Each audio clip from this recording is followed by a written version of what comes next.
не спускались с ледяной большой горы, и когда летели косынки по снегу скрипя, Жорж шепнул ей тихо-тихо: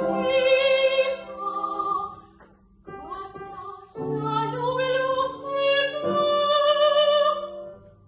Катя страшно растерялась и не знала, как ей быть. Может, ей так показалось, мог ведь ветер пошутить. И ему сказала робко, не подняв быстрее глаз: «Мне б хотелось с этой горки прокатиться еще раз».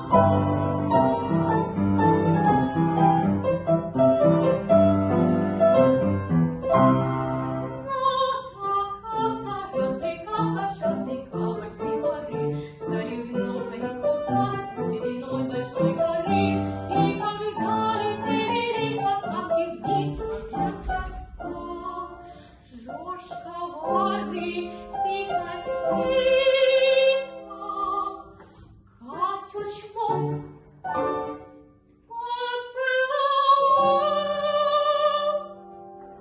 Катя снова растерялась, не могла никак понять, может, ей так показалось, или ветер был опять. И ему сказала робко, не подняв быстрее глаз: «Мне б хотелось с этой горки прокатиться еще раз».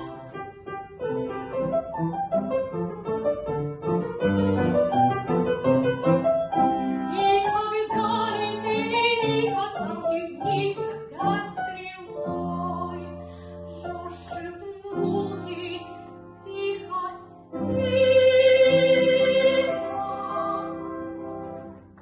«Катя, будь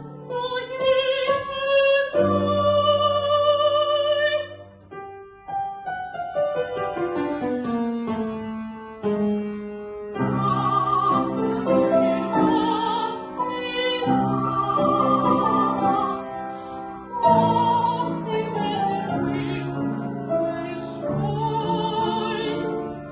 Покраснела, рассмеялась.